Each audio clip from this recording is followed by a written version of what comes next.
네. 작은 제목으로 딕셔너리에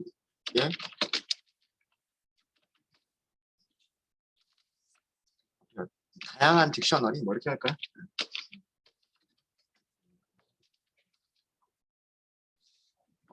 딕셔너리는 키도 정말 다양한 타입들의 그런 객체들을 키로 사용할 수가 있고, 그다음에 밸류로도 다양한 타입으로 그 밸류를 설정할 수가 있습니다. 그래서 이 딕셔너리의 사전이라고 하는 이 자료 타입은 정말 굉장히 유용한 그런 자료 타입이고 굉장히 많이 사용하는 자료 타입이에요. 우리가 지금까지 만들어 본 딕셔너리는 뭐 이렇게 간단하게만 만들었어요. 어떻게 만들었냐면 정수들을 키로 갖고 그 다음에 문자열들을 밸류로 갖는 딕셔너리 뭐 이렇게 한번 만들어 봤고요. 그 다음에는 뭐 문자열을 키로 갖고 그 다음에 문자열이나 또는 정수를 밸류로 갖는 딕셔너리 요렇게만 만들어 봤었어요. 그죠? 딕셔너리에 저장될 수 있는 이런 타입 밸류가 한 가지 타입만 저장되진 않아요. 문자열과 정수가 저장되기도 하고 뭐 이런 식으로 키도 숫자가 사용될 수도 있고 문자열이 사용될 수도 있고 다양하게 사용될 수가 있습니다. 문자열이나 숫자만 사용될 수 있는 건 아니고요. 또 다른 리스트나 또 다른 튜플이나 또 다른 딕셔너리 자체가 value 위치에 들어올 수도 있습니다. 그래서 굉장히 다양한 형식으로 그 자료들을 저장할 수 있는, 자유롭게 저장할 수 있는 그런 타입이 딕셔너리예요. 그래서 그거를 그런 모습을 보여드리려고 하는 겁니다. 자, 이렇게 한번 해볼까요? 예를 들어서 연락처라고 하는 게 있다. 라고 해볼게요. 여러분들 그 핸드폰에 그 연락처 프로그램도 다 있죠. 그렇죠? 기본적으로 깔려있는 연락처. 자, 그 연락처를 보면 어떤 정보들이 있나요? 제일 처음에. 이름?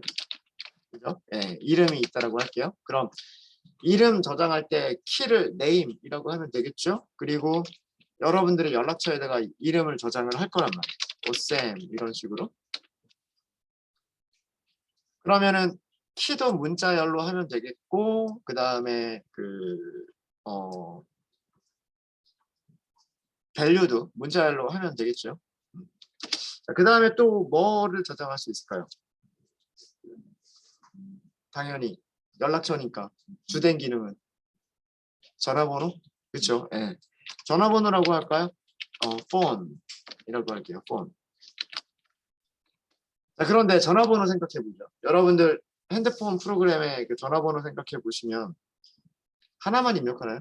그렇죠. 한 사람이 전화번호 하나만 가지고 있을 수도 있지만 뭐 핸드폰 번호, 집 번호, 뭐 회사 번호, 뭐 이런 식으로 뭐 심지어는 팩스 번호 이렇게 여러 개의 전화번호들을 가질 수가 있단 말이에요. 자, 그럼 그거를 리스트로 만들어 볼 수가 있겠죠. 뭐 예를 들어서 핸드폰 번호가 있고 010-1111 뭐 2222라든가 그 다음에 뭐 집이나 회사 번호 뭐 02-1234 뭐 5678 뭐 이런 식으로 이렇게 두 개 이상의 한 사람이 두 개 이상의 전화번호를 가질 수가 있단 말이에요. 그죠? 그러면 이런 식으로 저장하면 되는 거예요. 하나의 키에 리스트를 저장하면 되는 거죠. 리스트나 혹은 튜플을 저장하시면 됩니다. 이해되시죠? 자, 그럼 또 쉼표. 전화번호부에 또, 연락처에 또 뭐가 있을까요? 네?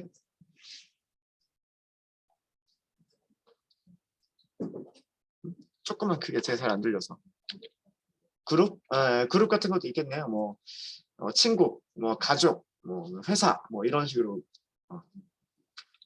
그룹이라고 넣을까요, 그러면? 그룹. 그룹은 여러 개의 그룹 중에 하나, 그룹도 여러 개를 넣을 수가 있나요? 여러 개를 넣을 수 있나? 해시태그처럼? 모르겠어요. 그냥 뭐 이렇게 해서 그냥 하나만 할게요. 그룹은 1, 2, 3, 4로 할게요. 1번 그룹, 2번 그룹, 3번 그룹. 네. 이렇게 정수가 들어갈 수도 있어요. 네, 정수가 들어갈 수도 있고. 혹시 이메일 같은 거 저장 안 하세요? 가끔 그럴 수도 있죠. 연락처에 이메일을 저장할 수도 있어요. 자, 그런데 저는 여기 이메일에다가 중괄호를 쓸 거예요. 중괄호를 쓴다는 얘기는 뭘까요? 딕셔너리를 넣겠다는 얘기예요. 딕셔너리가 또 다른 딕셔너리를 가지고 있는 거예요. 우리가 리스트 안에 리스트를 가질 수 있었잖아요.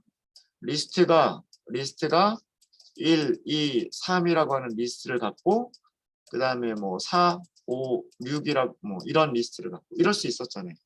리스트가 리스트를 가질 수 있었던 것처럼 딕셔너리가 딕셔너리를 아이템으로 가질 수가 있어요. 그럼 여기에다가는 키 밸류가 있어야 되겠죠. 다시 키 밸류가 있어야 돼요. 요것만 좀 내릴게요. 키는 이렇게 할게요. 회사 이메일, 컴퍼니. 회사 이메일은 뭐 제이크, itwil.co.kr. 그 다음에 개인 이메일, 퍼스널. 이렇게 해서 개인 이메일은 제이크, gmail.com. 이런 식으로 해볼 수 있겠죠.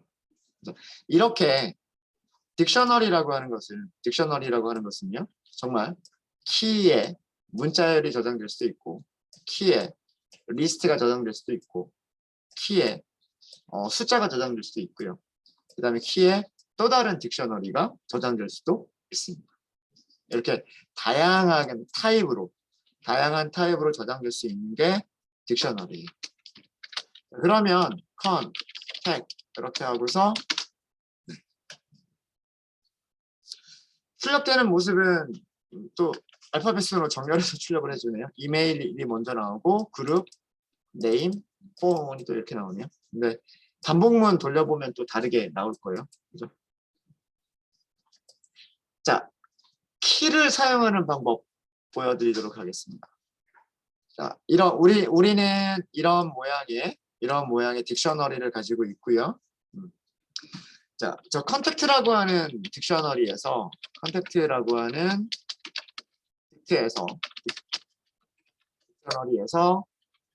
그 이름을 선택하고 싶어요. 이름을 출력하고 싶어요. 어떻게 하면 될까요? 우선 딕셔너리 이름을 써주셔야 되겠죠. 그 다음에 키가 뭐예요? 키가 네임이죠. 자, 이것도 주피터 노트북 구글 콜앱의 기능 중에 하나인데요. 딕셔너리 이름을 써주시고 그 다음에 대괄호를 써주시고 그 다음에 조금 기다리면 이렇게 그 딕셔너리가 가지고 있는 키들을 보여줘요. 그러니까 요거 말고 다른 키는 없는 거예요. 이메일이라고 하는 키가 있고 그룹이라고 하는 키가 있고 네임이라고 하는 키가 있고 폰이라고 하는 키가 있죠. 그럼 우리는 여기에서 네임 이렇게 선택해서 엔터 쳐버리면 돼요. 자, 볼까요? 오쌤 하고 정상적으로 출력이 됐죠. 이름 정상적으로 출력이 됐어요. 그럼 이번에는 컨택트라고 하는 딕셔너리에서 전화번호들을 출력을 해볼까요? 전화번호들을 출력을 해볼게요. 어떻게 하면 될까요?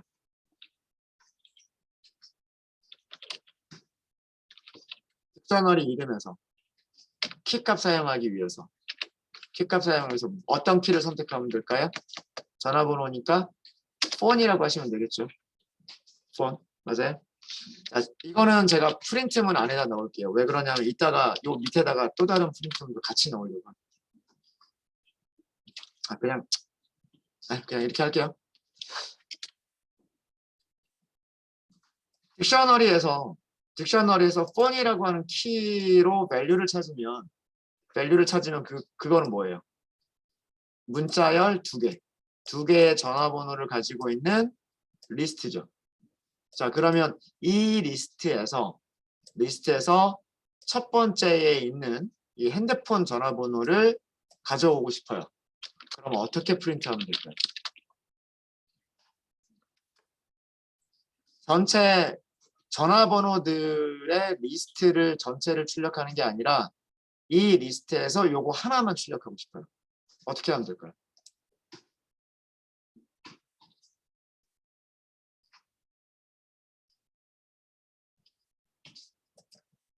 요거 한번 생각해 볼까요? 1, 2, 3,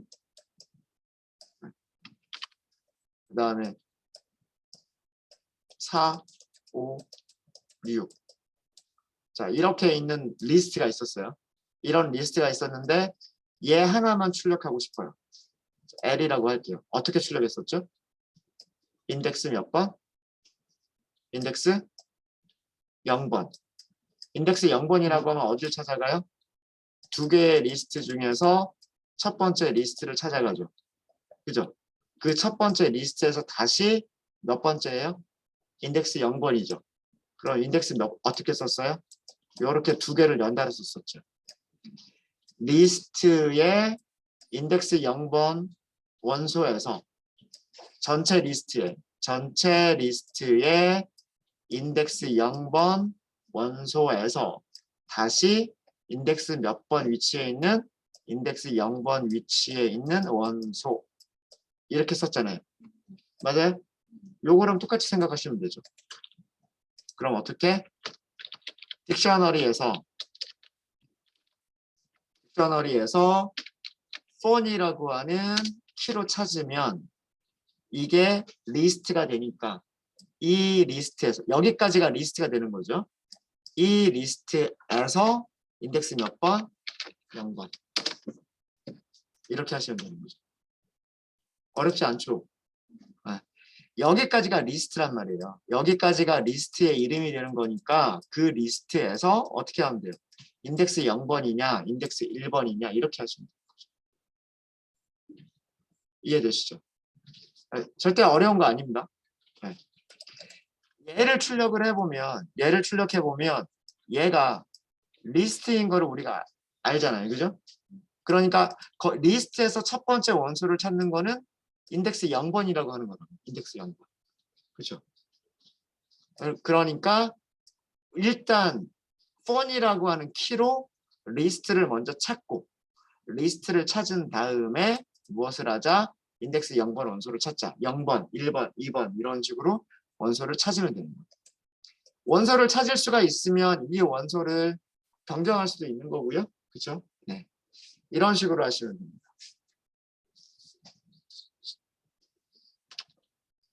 그룹은 여기 숫자 하나밖에 없으니까 여기 이름 출력하는 거랑 크게 별반 다를 거 없고요. 뭐 그렇게 이거는 하나밖에 없으니까 별로 어렵지 않고. 이메일 볼까요? 이메일.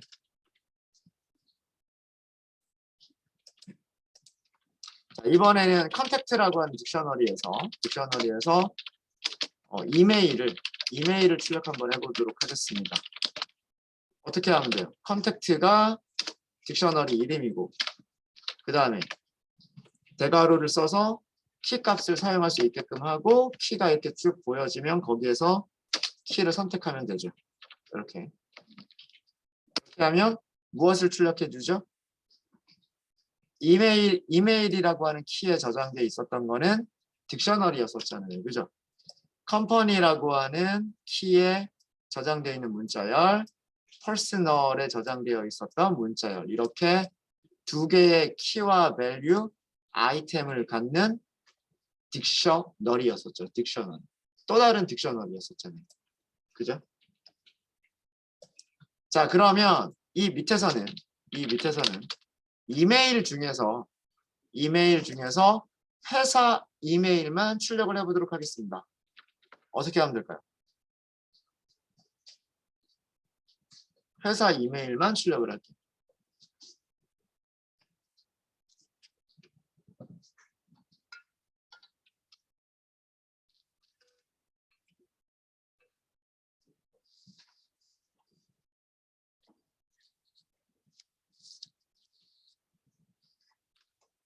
이렇게 하시면 되겠죠? 컨택트.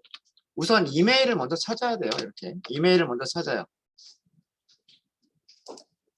여기까지가 뭐라고 그랬어요? 이거라 그랬죠. 여기까지가 이거고 얘가 딕셔너리니까 딕셔너리에서 키로 밸류를 찾는 방법은 또 뭐를 사용하는 거예요? 이렇게 인덱스 사용하는 거죠. 그리고 인덱스 안에다가 무엇을 써주면 돼요? 키값 우리 회사 이메일 하기로 컴퍼니 이렇게 쓰시면 되는 거죠. 이렇게 하면 뭐만 나와요? 여기까지의 딕셔너리에서 이런 딕셔너리에서 무엇을 갖는 컴퍼니라고 하는 키를 갖는 밸류를 찾아내죠. 그 밸류가 뭐예요? 여기 들어있는 거. 그게 이거죠. 이해되십니까? 네. 그래서 마치 그 2차원 리스트 사용하는 거랑 비슷하죠. 인덱스 2개 써가지고 이렇게 쓰는 거 그거랑 되게 비슷해요. 그래서 그 키를 하나를 쓰면 밸류를 찾을 수가 있는데 만약에 그 찾아낸 밸류가 리스트면 리스트는 다시 0, 1, 2, 3, 4라고 하는 인덱스가 있으니까 뒤쪽에다가 인덱스를 붙여서 써주시면 되는 거고 키 값으로 아이템을 찾았는데 그 아이템이 또 다른 딕셔너리더라. 그러면 그 여기까지 찾은 딕셔너리에서 우리가 원하는 키 값으로 다시 한번 이렇게 인덱스처럼 사용을 해주시면 그 해당하는 키값 2개 이메일이 가지고 있는 컴퍼니라고 하는 키에 해당하는 밸류를 찾을 수 있다 라고 하는 겁니다. 많이 어렵지 않으시죠? 그렇게 많이 어렵지 않으실 거예요. 자, 한 가지만 더 말씀을 드리고 딕셔너리의 그 다양한 타입의 딕셔너리에 대해서는 마치도록 할게요. 저희가 나중에 판다스라고 하는 패키지, 데이터를 분석하기 위해서 판다스라고 하는 그 패키지에서 데이터 프레임이라고 하는 그 자료 타입을 공부하게 될 거예요. 근데 아마 여러분들 데이터 프레임이라고는 많이 들어보셨을 거예요. R에서. 데이터 프레임은 뭐냐면 행과 열을 가지고 있는 로우와 컬럼을 가지고 있는 테이블과 비슷한 형태로 만들어져 있는 자료 구조가 데이터 프레임이죠. 그래서 그 데이터베이스에서는 이거를 테이블이라고 부르는 거고요. 이런 형식으로 데이터를 저장하는 것을 데이터베이스에서는 테이블이라고 부르는 거고 R이나 파이썬 쪽에서는 이런 모습으로 데이터를 저장하는 것을 데이터 프레임이라고 부르는 거죠. 테이블은 0, 1, 2 행들이 있고 그 다음에 컬럼들이 있죠. 여러분들 아마 그 직원 테이블 하셨을 거예요. 오라클 배우셨으니까. 직원 테이블을 보면 직원 번호가 있고 그럼 여기에 번호들이 쭉 나열이 되죠. 뭐 예를 들어서 뭐 직원 번호 100번, 직원 번호 101번, 직원 번호 102번 이런 식으로 쭉 나열이 될 거고 그 다음에 두 번째 컬럼에는 직원 뭐 이름 이런 식으로 해서 여기에 어떤 이름들이 쭉 나열이 될 거고요. 그 다음에 또 뭐가 있을까요? 부서번호 있었죠. 급여도 있었고 급여부터 할까요? 셀러리라고 하는 컬럼이 있어서 셀러리 얼마인지가 쭉 나열이 될 거고 그렇죠? 그 다음에 어느 부서에서 일하느냐라고 하는 뭐 DPTN 뭐 이런 거에서 부서 번호들이 뭐 또 쭉 이렇게 있을 거고 이런 형식으로 컬럼 이름이 있고 그 컬럼에 0번부터 뭐 100명이 있으면 100개까지 뭐 10명이 있으면 0번부터 9번까지 이런 식으로 저장이 되겠죠. 그 다음에 또 옆에 다른 컬럼이 있어서 컬럼 이름이 있고 그 컬럼 이름으로 쭉 데이터들이 같은 개수로 쭉 나열이 될 거란 말이에요. 이게 오라클에서 얘기하는 데이터베이스에서 얘기하는 테이블이고 R에서 얘기하는 데이터 프레임이란 파이썬도 똑같아요. 파이썬에서도 이렇게 생긴 거를 데이터 프레임이라고 얘기를 해요. 근데 이런 데이터 프레임을 딕셔너리를 응용해서 이런 모습을 만들어낼 수가 있어요. 무슨 얘기냐면 요거 한번 흉내 내볼까요? 직원 employees 하고서 흉내를 내볼게요. 자 이렇게 딕셔너리예요. 자 딕셔너리고 그냥 아예 중괄호를 이렇게 해버릴게요. 중괄호 그냥 여기서 엔터 치면 바로 들여쓰기 하면서 이렇게 바로 해줘요. 사원 키값으로 emp NO라고 할게요. 4번이란 뜻이에요. 4번. 테이블에 혹은 데이터 프레임에 사원이 여러 명이 있을 수가 있으니까 리스트로 가면 되겠죠. 뭐 예를 들어서 101번, 102번, 103번, 104번은 입사했다가 퇴사했다고 해버릴게요. 105번 이렇게 건너뛰어도 되죠. 그죠? 네, 이렇게 건너뛰어도 된단 말이에요. 어차피 인덱스가 아니니까. 그 다음에는 그 직원의 이름이 있어야 될 거예요. 직원도 리스트가 되면 되겠죠. 자, 번호를 가지고 있는 직원이 몇 명 있었냐면 4명이 있었으니까 여기도 이름을 가지고 있는 직원들이 4명 있으면 되겠죠.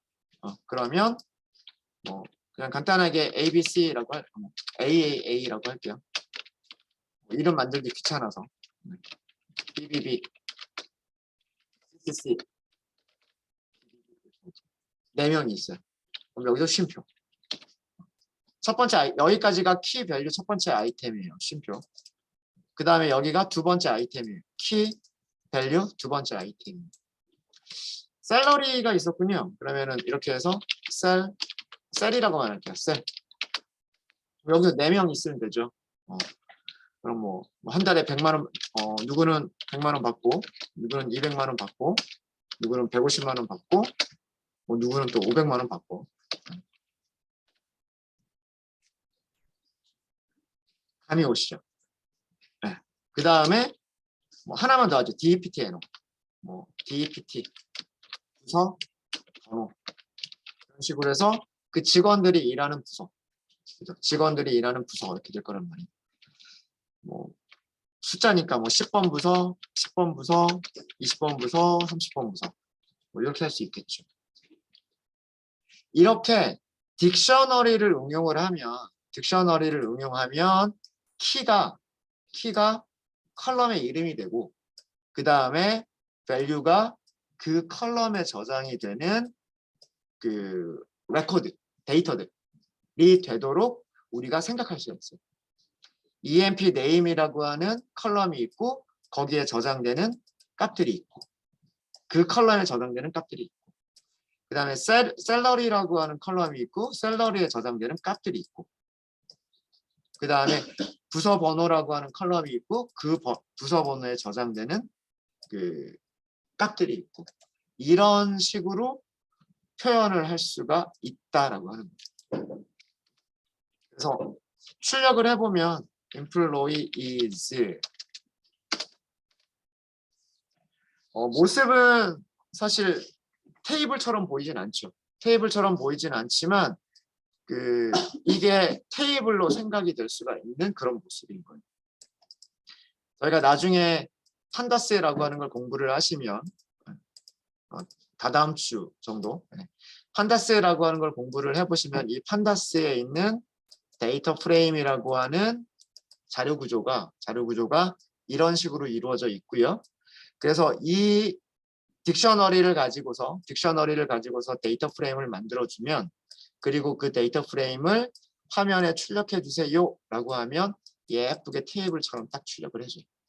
네, 그래서 데이터 분석할 때 사용할 수가 있어요. 그래서 그 데이터 프레임이라고 하는 게 테이블이라고 하는 게 사실은 별게 아니라 바로 이런 기본적인 데이터 타입들을 이용을 해서 딕셔너리라든가 리스트와 같은 이런 자료 타입들을 응용을 해서 섞어서 우리가 원하는 형태로 만들어 놓은 그런 게 데이터 프레임인 거예요. 데이터 프레임. 그래서 요 얘기는 나중에 데이터 프레임을 할 때 다시 한번 이렇게 하도록 하겠습니다. 네, 그래서 그냥 요렇게도 만들어낼 수가 있구나. 요렇게도 만들어낼 수가 있구나.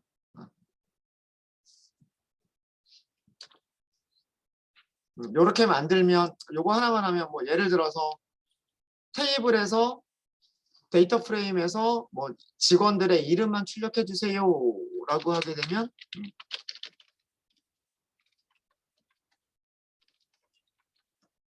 SQL로는 이거잖아요. 한번 이건 간단하게 해볼까요? SQL로 치면 이거죠. select emp name을 해주세요. from employees 이게 SQL 문장이잖아요. 그죠? 이게 데이터 프레임으로 가면 어떻게 되냐면 테이블 이름 써주고 컬럼 이름 쓰기 위해서 이렇게 해서 이걸로 끝나는 거예요. 무슨 말인지 아시겠죠? 네. 오라클에서는 이렇게 했다라고 한다면 오라클에서 이렇게 했다고 한다면 데이터 프레임 파이썬에서는 그 데이터 프레임 이름 써주고 컬럼 이름을 써주면 그 컬럼에 쭉 있는 데이터들을 쭉 하고 보여주는 거예요. 네. 나중에 이런 형식으로 저희가 데이터 프레임을 다루게 될 겁니다. 네, 자 이제 딕셔너리에서 마지막으로 딕셔너리에서 마지막으로 저희가 다룰 거는 뭐냐면 여러분들이 어저께 조금 어렵게 생각하셨던 리스트 컴프레hension 있었죠? 딕셔너리도 있어요. 딕셔너리 컴프레hension이라고. 딕셔너리 R이 빠져있군요.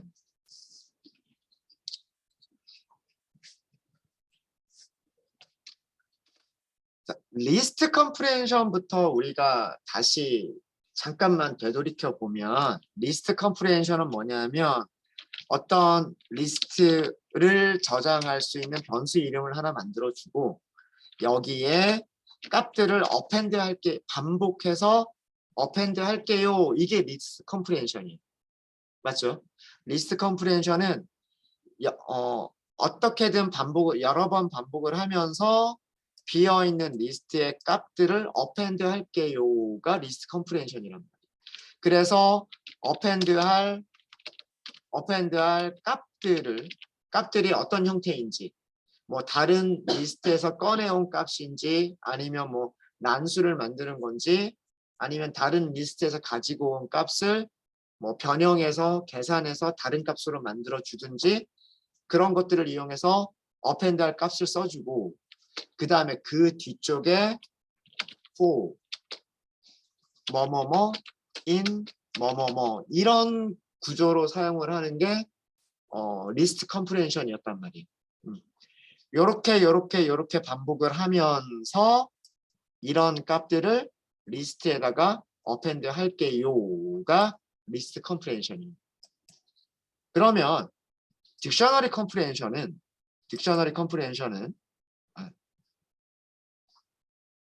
딕셔너리 이름을 써주시면 되는 거고요. 딕셔너리는 대괄호로 시작하는 게 아니죠. 대괄호로 시작하지 않고 뭘로 시작해요? 딕셔너리는 중괄호로 시작하죠. 그죠? 끝날 때도 뭘로 끝나요? 중괄호로 끝난단 말이에요. 근데 딕셔너리에는 저장할 때 밸류만 저장하면 안 되죠. 키와 밸류로 저장을 해야 되죠. 그럼 저장하는 모습을 이렇게 쓰는 거예요. 키. 딕셔너리 컴프레hension의 기본적인 모습은 딕셔너리입니다를 먼저 써주고 딕셔너리에는 이런 모습으로 키 밸류를 저장하겠습니다 라고 써주고 그러면 여기 있는 키와 여기 있는 밸류가 무엇인지 알려줘야 되겠죠. 그거를 반복문에서 어떻게 반복을 하면서 키와 밸류를 만들어서 딕셔너리 어펜드를 하겠다. 이게 그 딕셔너리 컴프리헨션의 기본적인 모습이에요. 이해되십니까? 이렇게 할까요? 그러니까 이게 문법이에요. 딕셔너리 컴프리헨션을 사용하는 문법은 변수 이름을 만들어주고 이 변수가 딕셔너리라는 걸 알려주고요. 딕셔너리에 어떤 형식으로 키와 밸류가 저장이 될지 저장될 키와 밸류를 콜론으로 구별해서 써주고 그럼 키가 어떻게 만들어질지 밸류가 어떻게 만들어질지 몇 번 반복해야 될지라고 하는 게 있겠죠. 그걸 뒤쪽에 for in 구문으로 만들어 주시는 거예요. 그러니까 리스트 컴프레hension하고 크게 다를 게 없어요. 비슷합니다. 비슷.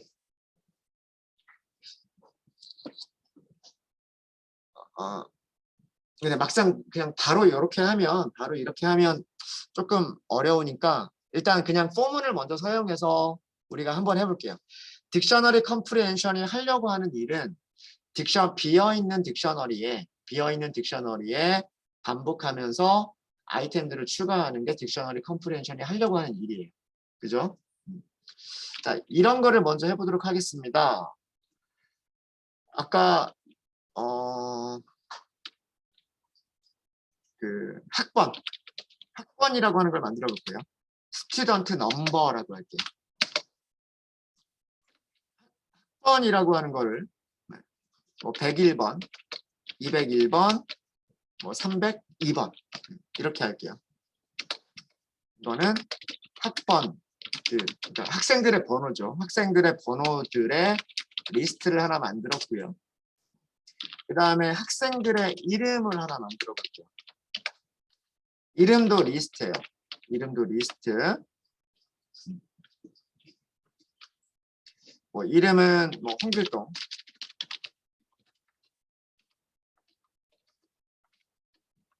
호균,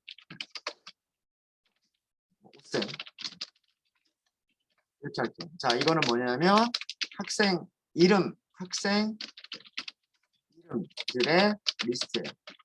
자, 우리가 하고 싶은 거는 뭐냐면 하고 싶은 거는 4번을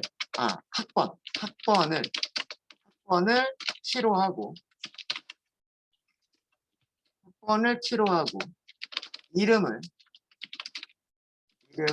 value로 하는 딕셔너리를 만들어 보고 싶어요. 딕셔너리 컴프레hen션을 모르더라도 할 수는 있어요. 일단 그것부터 보여드릴게요. 학번을 키로 하고 이름을 value로 하는 딕셔너리를 만들어내기 위해서는 두 개를 학번과 이름을 동시에 반복을 해야 돼요. 무슨 얘기냐면 101번은 홍길동이다, 201번은 허균이다, 302번은 오쌤이다. 이렇게 같은 인덱스끼리 동시에 반복을 해야 된단 말이에요. 자, 두 개의 리스트에서 같은 인덱스에 있는 원소들끼리 동시에 반복하는 게 뭐라 그랬죠? 집, 맞아요. 네. 한꺼번에 묶어서 반복하겠다잖아요. 이렇게 하시면 되는 거죠. 자, student라고 하는 비어있는 딕셔너리를 만드는 거죠. 학번,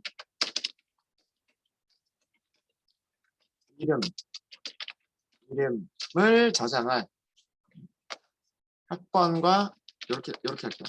학번과 이름을 키밸류 이름을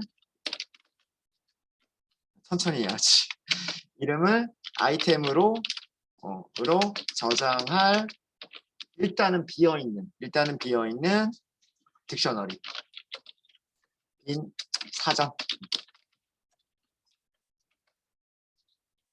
우리는 반복할 때 어떻게 하시면 되냐면 for key value in zip stu number stu name 이렇게 반복을 하시면 되는 거죠. 반복할 때 집으로 묶어주면 stu num에서 인덱스 0번 원소를 꺼낼 때 stu name에서도 인덱스 0번을 같이 꺼내줄 거랍니다. 얘가 앞에 있는 첫 번째 변수로 들어갈 거고 얘가 두 번째 변수로 들어가겠죠. 그 다음 반복을 하게 되면 201이라고 하는 거를 꺼내서 앞에 있는 변수 k에 넣어주고 같은 위치에 있는 허균이라고 하는 값을 꺼내서 두 번째 변수 v에 넣어주겠죠. 그 다음에 마지막으로 세 번째에는 302라고 하는 숫자, 302라고 하는 숫자를 빼서 k에다 넣을 거고 오셈이라고 하는 값을 빼서 v에다 넣어주겠죠. 이게 집 함수가 하는 역할이에요. 그러면 다 됐어요. 어떻게 하면 되냐면 아까 새로운 value와 새로운 키를 저장할 때 어떻게 하시면 된다라고 말씀드렸냐면 여기다 키를 쓰고 여기다 value 쓰면 된다 그랬죠. 그렇지 않아요? 딕셔너리 이름에다가 인덱스 사용하고 키를 써주고 저장하겠습니다 라고 하고 새로운 값을 써주면 된다 그랬잖아요. 이게 추가하는 겁니다. 설마 이 코드 기억 안 나시는 거 아니겠죠? 여기 추가. 이거 했잖아요, 이거. 딕셔너리에 새로운 값 넣어주고, 새로운 키 넣어주고, 새로운 밸류 넣어주면 된다. 이거 했었잖아요. 딱 이렇게 하면 되는 거예요. 이렇게 해서 반복문 끝내면, 반복문 끝내고서 스튜던츠를 출력을 해보면 이렇게 되는 거예요. 잠깐만요. 얘가 왜 실행이 비어있는 딕셔너리로 만들어버렸는데 죄송합니다. 여기 지금 제가 오타가 있었어요. 스튜던츠 그렇죠? 스튜던츠 네. 오타가 있어서 아까 그 변수들이 막 꼬여가지고 그랬던 거고요. 여기 스튜던츠 비어있는 배열부터 시작하고 비어있는 배열에 키 밸류 넣으니까 제일 처음에 101번 들어가고 홍길동이 밸류로 들어갔어요. 그 다음에 201번이 키로 들어가고 허균이 밸류로 들어가요. 그 다음 301번이 키로 들어가고요. 오쌤이 밸류로 들어가요. 그래서 이런 게 만들어지죠.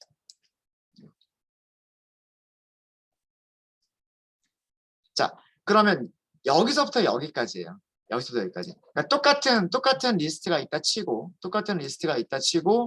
여기서부터 여기까지를 어떻게 간단하게 쓰느냐. 이게 바로 딕셔너리 컴프리헨션이고요. 딕셔너리 컴프리헨션에서 그러면 여기서 for라고 쓰는 이 부분이 뭐랑 같아지면 돼요. 위쪽에 있는 요거랑 똑같이 여기를 작성하시면 되는 거고. 그 다음에 키 밸류로 넣으면 되니까 요 코드 대신에 그냥 키 콜론 밸류 이렇게만 쓰시면 끝나는 거랍니다. 그러니까 간단하게 이렇게 끝나는 거죠. 스튜던츠 2번이라고 할게요. 스튜던츠 2번. 비교하기 위해서 딕셔너리입니다 라고 쓰는 거예요. 딕셔너리입니다. 딕셔너리에는 키와 밸류를 저장할 겁니다. 키와 밸류는 in 어디 안에 있습니다. 이렇게 써주는 거죠. 그리고 집 두 개를 묶어주면 되죠. 스튜던트 넘버랑 스튜던트 네임을 묶어주시면 돼요. 이렇게 해서 출력만 하시면 돼요. 스튜던츠 2번. 아까랑 똑같은 결과죠. 그렇죠? 똑같은 결과입니다. 그래서 리스트 컴프리헨션이 비어있는 리스트를 만들어 놓고 어떻게 반복을 하면서 그 아이템들을 어펜드 하는 게 리스트 컴프리헨션이었다면 딕셔너리 컴프리헨션도 마찬가지예요. empty 딕셔너리를 먼저 하나 만들어 놓고 반복을 하면서 거기에 키와 밸류의 쌍으로 아이템들을 추가하는 과정, 그게 딕셔너리 그런 과정을 한 줄로 작성하는 것, 이게 딕셔너리 컴프리헨션인 거예요. 그래서 리스트 컴프리헨션이나 딕셔너리 컴프리헨션이나 방법은 똑같아요. 리스트면 리스트, 딕셔너리면 딕셔너리. 리스트에서는 값만 쓰면 되는 거고 딕셔너리에서는 키, 콜론, 밸류 이렇게 쓰면 되는 거고. 그러면 키와 밸류가 어디에 있는지 몇 번 반복해야 되는지를 알려줘야 되기 때문에 그 뒤쪽에 for in을 사용하는 거예요. for는 키와 밸류는 이 안에서 찾으면 되고 키와 밸류를 반복하는 횟수는 이 안에 있는 원소들의 횟수만큼 반복하면 된다. 이렇게 for in을 써서 끝내주면 되는 거예요. 그게 딕셔너리 컴프리헨션. 똑같죠? 그렇죠? 리스트 컴프리헨션과 크게 원리는 똑같은 거예요. 원리는. 네, 하다 보니까 점심시간이 훅 하고 돼버렸네요. 자, 제가 간단하게 문제 하나만 드리고 그 문제는 점심시간 동안에 여러분들이 한번 해보세요. 어려운 문제는 아니에요. 요거는. 어제 했었던 거랑 비슷한데요. 자, 제가 리스트를 하나 만들 거예요. 리스트.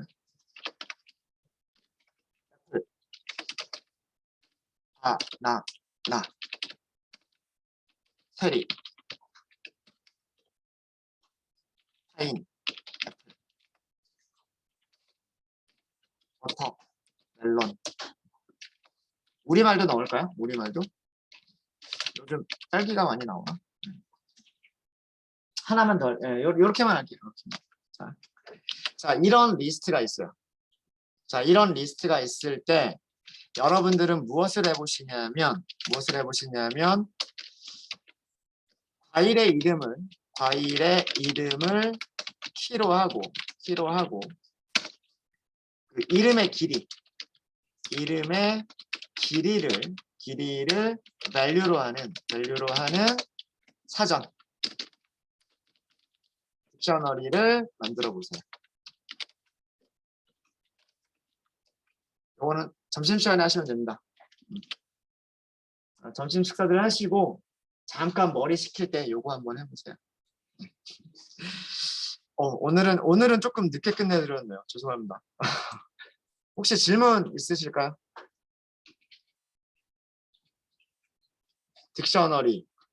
딕셔너리에서 포문, 딕셔너리에서 키를 사용하는 방법, 그리고 딕셔너리 컴프레hension까지. 딕셔너리에서 키를 사용하는 방법, 딕셔너리에서 포문을 사용하는 방법, 그리고 딕셔너리 컴프레hension까지를 설명을 드렸습니다.